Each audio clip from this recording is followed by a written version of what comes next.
MCR Pure Cotton Club, formals and casual shirts. பாரம்பரியமான சுவையான புது அறிமுகம் KTV True Value Bronatile. மணப்பெண்ணின் பிரத்யேகமான திருமணம் விவாஹா தி சென்னை சில்க்ஸ். மெயின் கியர்ல ஒரு வீல் ரன்வேல கலந்து விழுந்துருச்சு. மெயின்டெனன்ஸ்ல இஷ்யூ இருக்கலாம், கரோஷன் இருக்கலாம். ஏன்னா எந்த ஒரு இயந்திரமும் பழுதுக்கு உட்பட்டதுதான்.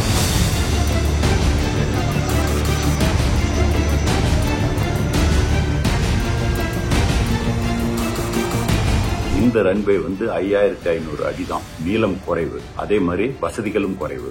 ஆனா மும்பை போனீங்கன்னா உங்களுக்கு நீளம் அதிகம். ஜெனரலா இதனால் முடிய நடந்த விபத்துகள்ல பெரிய அளவுக்கு உயிர் சேதம் நடந்ததில்ல, ஒரே ஒரு விபத்தை தவிர.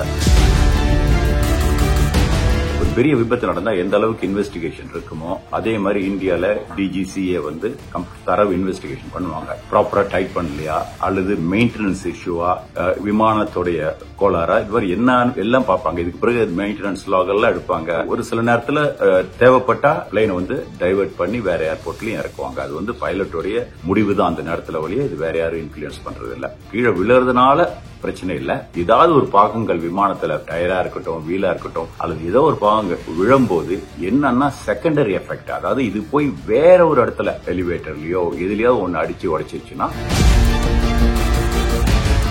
2 நாளைக்கு முன்னாடி செப்டம்பர் 12 ஸ்பைஸ் ஜெட் விமானம் கண்ட்லா குஜராத்துங்கிற ஒரு ஏர்போர்ட்ல இருந்து கிளம்பி மும்பை ஏர்போர்ட் சேரணும். கிளம்பும் போது நீங்க எல்லாம் கேள்விப்பட்டிருப்பீங்க. அதாவது ஒரு மெயின் கியர்ல ஒரு வீல் ரன்வேல கலந்து விழுந்துருச்சு. அப்ப நிறைய கேள்விகள் வந்தது. அது கேள்விக்கு விடை அழைக்கலாம் அப்படிங்கறதுனாலதான் அந்த இன்டர்வியூ நோக்கம். அதாவது முதல் கேள்வி, இந்த மாதிரி வீல் கலந்து விழுமா? இவ்வளவு பாதுகாப்பா செய்யப்பட்ட விமானம், இவ்வளவு விலை உயர்ந்த, எவ்வளவு காசு அதிகமாக கொடுத்து நம்ம வாங்குற ஒரு விமானம், இந்த மாதிரி ஒரு சாதாரண விஷயம் நடக்குமா அப்படிங்கிற கேள்வி. பொதுவா நடக்கிறது இல்ல. ஆனா நடக்காதுன்னு எதையுமே சொல்ல முடியாது. ஏன்னா மெக்கானிக்கல் ஃபெயிலியர் அல்லது நம்மளுடைய அந்த மெட்டல் ஃபெட்டிக் அல்லது மெயின்டெனன்ஸ்ல இஷ்யூ இருக்கலாம், கரோஷன் இருக்கலாம்.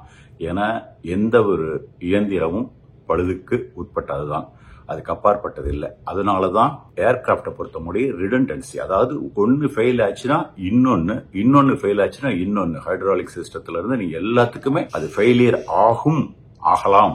ஆனா அது விபத்துல முடியக்கூடாதுங்கிறதுக்காக செய்யப்பட்டதுனாலதான் நீங்க எப்பயுமே பாத்தீங்கன்னா மெயின் கீரோ, எந்த கீரோ ஒரு சக்கரம் இருக்காது, 2 சக்கரம் வச்சிருப்பாங்க. அதுல இந்த பர்டிகுலர் ரகம் பம்பார்டியர் Q400 அப்படிங்கிற ஒரு ரகம். இதுல கிட்டத்தட்ட எல்லாம் நோஸ் வீலோட சேர்த்து மொத்தம் 10 வீல் இருக்கு. அந்த 10ல ஒன்னு outer right and outer side wheel மட்டும் கலண்டு விழுந்துருச்சு. அது எப்படின்னா ரன்வே விட்டு ஜஸ்ட் டேக் ஆஃப் ஆகுது, ஆன உடனே அந்த லேண்டிங் கியர் உள்ள கொண்டு போறதுக்கு முன்னாடியே கலண்டு விழுந்துருச்சு.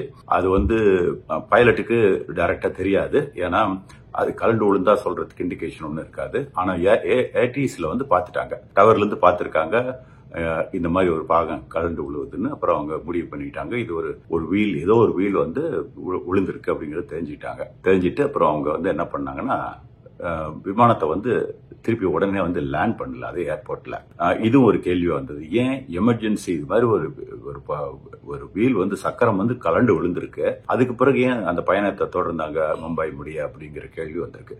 இதுக்கு என்ன விடை அப்படின்னா, இதுக்கு அநேகமாக என்ன காரணமா இருக்கலாம் அப்படின்னா, இந்த ரன்வே 5500 அடிதான், நீளம் குறைவு, அதே மாதிரி வசதிகளும் குறைவு. ஆனா மும்பை போனீங்கன்னா உங்களுக்கு நீளம் அதிகம், கிட்டத்தட்ட 11000 அடி, டபுள் மடங்கு இருக்குது. பிளஸ் எமர்ஜென்சி சிச்சுவேஷன்ல இதோட பெட்டரா ஹேண்டில் பண்ணலாம். ஏன்னா ஒரு வீல் கலந்து விழுந்ததுனால் ஜெனரலா இதனால் முடிய நடந்த விபத்துகள்ல பெரிய அளவுக்கு உயிர் சேதம் நடந்ததில்ல, ஒரே ஒரு விபத்தை தவிர. கான்கார்ட் அது எப்படின்னு சொல்றேன். இந்த வீல் கீழே கலந்து விழுந்ததுனால் மீதி இருக்கிற வீலை வச்சு கண்டிப்பா அந்த பிளேன் ஆபத்து இல்லாத இறக்கிடலாம். அப்படிதான் நடந்திருக்கு. சமீபமா பாத்தீங்களா, அமெரிக்கால போன வருஷம் ஒரே ஏர்லைன்ஸ், அதாவது யுனைடெட் ஏர்லைன்ஸ்ல 2 முறை நடந்துருச்சு. ஒரு தடவை லாஸ் ஏஞ்சலஸ்ல இருந்து கிளம்பும் போது இதே மாதிரி கலந்து விழுந்துருச்சு. அதே மாதிரி இன்னொரு தடவை சான் பிரான்சிஸ்கோ, ஜஸ்ட் போன வருஷம் நடந்தது. அது மாதிரி இப்ப ஹிஸ்டரி எடுத்து பாத்தீங்கன்னா ஒரு ஃபியூ சம்பவங்கள் நடந்திருக்கு, இதே மாதிரி கலந்து விழுந்திருக்கு. அதனால இப்போ என்ன பண்ணுவாங்கன்னா, இது ஒரு பெரிய விபத்து நடந்தா எந்த அளவுக்கு இன்வெஸ்டிகேஷன் இருக்குமோ அதே மாதிரி இந்தியால DG டிஜிசிஏ வந்து தரவு இன்வெஸ்டிகேஷன் பண்ணுவாங்க. என்ன இது மெக்கானிக்கல் கோளாரா அல்லது அந்த அது வந்து போல்ட் அந்த நட்ஸ் எல்லாம் கொஞ்சம் ப்ராப்பரா டைட் பண்ணலையா அல்லது மெயின்டெனன்ஸ் இஷ்யூவா அல்லது வந்து விமானத்துடைய கோளாறா, இது மாதிரி என்ன எல்லாம் பார்ப்பாங்க. இதுக்கு பிறகு மெயின்டெனன்ஸ் லாக் எல்லாம் எடுத்து தரவா பார்ப்பாங்க. அதுல ஒவ்வொரு தடவை ஏதாவது இது மாதிரி ஒரு இண்டிகேஷனோ ஏதாவது ஒரு நோட்ஸ் இருக்கான்னு பார்ப்பாங்க. இது மாதிரி தரவா மத்த பெரிய மேஜர் ஆக்சிடென்ட் ஆனா என்ன எப்படி இன்வெஸ்டிகேஷன் இருக்குமோ அது மாதிரி தான் இருக்கும். அதுவும் ஒரு கொஞ்ச நாள் இப்போதைக்கு எந்த இதுவும் வெளியே வரல, எந்த ரிப்போர்ட்டும் வெளியே வரல. எல்லாருக்கும் தெரிஞ்சது என்னன்னா ஒரு சக்கரம் கலண்டு விழுந்துருச்சு. அது சேஃபா போய் மும்பைல இறங்கி அதுவே அதனுடைய ஓன் பவர்லயே இழுத்துட்டுலாம் போகல. ரன்வேல இருந்து டாக்ஸி பண்ணி ஒழுங்கா போய் கேட்டுக்கு போயிடுச்சு. எல்லாம் இறங்கி போயிட்டாங்க. ஆனா பைலட் வந்து இந்த சொன்ன முதல் கேள்விக்கு என்ன பதில் அப்படின்னா, இதுதான் காரணம். ஒன்னு எமர்ஜென்சி இது. அப்ப அங்க கண்டினியூ பண்ணிட்டாங்க பிளைட்டை. ஏன்னா இம்மீடியட் டேஞ்சர் ஒன்றும் கிடையாது. ஒரு சில நேரத்தில் இப்படி கண்டினியூ பண்றது வழக்கம். என்னன்னா போன தடவை இங்க இல்ல போன லாஸ்ட் இயர்ல அங்க நடந்தது லாஸ் ஏஞ்சலஸ்ல யுனைடெட் ஏர்லைன்ஸ் நடக்கும்போது கூட லாஸ் ஏஞ்சலஸ்ல கலண்டு விழுந்துருச்சு. அது தொடர்ந்து டென்வர் முடிய போச்சு. மேபி அதனுடைய வெயிட்டை குறைக்கிறான். இதனால இன்னும் கொஞ்சம் பெட்டரா இருக்கும். ஏன்னா லெஸ் வெயிட்டுங்கும் போது அது பெட்டரா இருக்குங்கிறதுனால போயிருக்கலாம். அது மாதிரி ஒரு சில நேரத்துல தேவைப்பட்டா பிளைனை வந்து டைவர்ட் பண்ணி வேற ஏர்போர்ட்லயும் இறக்குவாங்க. அது வந்து பைலட்டுடைய முடிவு தான் அந்த நேரத்துல வழியே. இது வேற யாரும் இன்ஃபுளுன்ஸ் பண்றது இல்ல. பட் இந்த முடிவு சரியான முடிவு தான் எடுத்திருக்காரு. ஏன்னா ஒருவேளை இது வந்து வெரி டேஞ்சர்ல முடிஞ்சா வந்து நமக்கு வந்து அந்த ரன்வே பெருசா இருக்கிறது உதவுங்கிறதுக்காக போயிருக்கலாம். பிளஸ் நான் சொன்ன மாதிரி எமர்ஜென்சி. இந்த மாதிரி விபத்து வந்து எந்த விபத்தும் வந்து உயிர் சேதத்துல விடுறதில்லன்னு சொல்லி இருக்கிறேன். ஆனா இது ஏன் உயிர் சேதத்துல போய் முடியல அப்படின்னா, ஒரே ஒரு வீல் போனா மீதி வீல் தாங்குற மாதிரி ரெடண்டன்சி அதுல எல்லா பிளைன்லயும் இருக்குது. அது ஒரு முக்கியமான காரணம். ஆனா எப்ப பிரச்சனை வரும் அப்படின்னா, கான்கார்ட்ல வீல் கலண்டு விழுவுல கான்டினென்டல் பாரிஸ்ல இருந்து நியூயார்க் போற ஒரு கான்கார்ட் சூப்பர்சோனிக் பிளைட் 2000 ஜூலை, எனக்கு டேட் மறந்து போச்சு. அப்போ 2000 இது பாரிஸ் சார்ல்ஸ் டிகால் ஏர்போர்ட்ல இருந்து கிளம்பின உடனேவே பாத்தீங்கன்னா ஃபயர் ஆயிடுது. என்ஜின் 2 விங் ஃபயர் வந்துருது. Huge fire. எப்படி ஆச்சு அப்படின்னா, அது டேக் ஆஃப் ஆகிறதுக்கு ஜஸ்ட் முன்னாடி கான்டினென்டல் ஏர்லைன் போயிட்டு இருக்கும் போது அதுல இருந்து ஏதோ ஒரு பாகம் கலண்டு ரன்வேல விழுந்துருச்சு.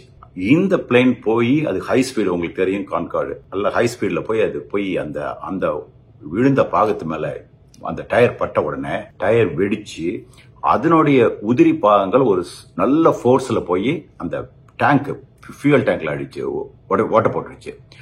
ஓட்ட போட்ட உடனே என்ன ஆயிடுச்சு அப்படின்னா, ஃபியூயல் வெளியே வந்துட்டு நெருப்பு பத்திக்கிச்சு. நெருப்பு பத்தின பிறகு uncontrolled 2 engine immediate power loss ஆயிடுச்சு. அவங்களால ஆல்டிடியூட் கெயின் பண்ண முடியல. பைலட்ஸ் வந்து ரொம்ப ட்ரை பண்றாங்க.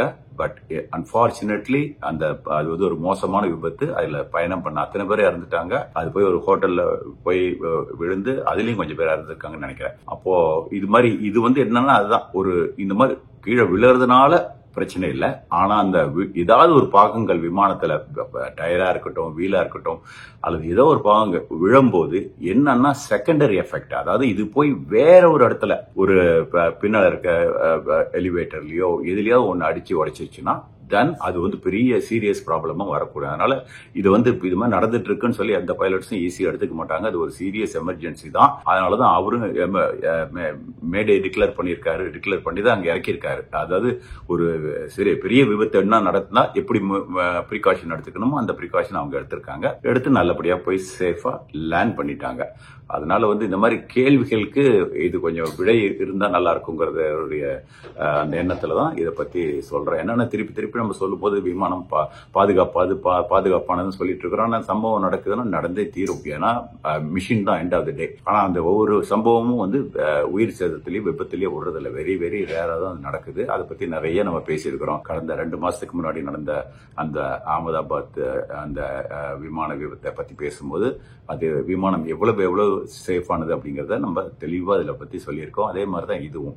அதனால திருப்பியும் சொல்றேன், பயணிகள் பயப்பட வேண்டிய அவசியம் கிடையாது. பட் இதுக்கெல்லாம் ரிடண்டன்சி இருக்குது, அதுதான் உண்மை. அதனால இது மாதிரி சம்பவங்கள் நடக்கவே கூடாதுன்னு முடியவே முடியாது. ஆனா அதுக்காக தான் இவ்வளவு இன்வெஸ்டிகேஷனும் கூட. இந்த இன்வெஸ்டிகேஷன் முடிஞ்ச கையோட அவங்களுக்கு இது கண்டிப்பா ரெக்கமெண்டேஷன் கொடுத்து மேற்கொண்டு இது மாதிரி பண்ணாத. ஒருவேளை அவங்க மெயின்டெனன்ஸ் ப்ராப்ளம் இருந்ததுன்னா அந்த மெயின்டெனன்ஸுக்கு என்ன பண்ணணுமோ அது பண்ணிடுவாங்க. ஃபியூச்சர்ல அதை டைட்டன் பண்ணிடுவாங்க. அல்லது விமானத்தினுடைய அந்த பாகத்திலேயே கோளாறு அப்படின்னா விமான கம்பெனி அதுக்கான முயற்சி எடுத்து அது சரி பண்ணிடும்.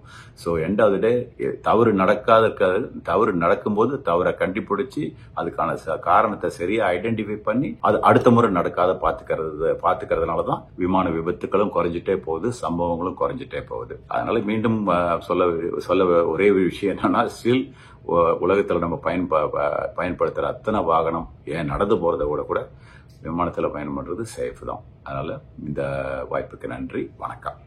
MCR Pure Cotton Club, formals and casual shirts. பாரம்பரியமான சுவையான புது அறிமுகம் KTV True Value Bronatile.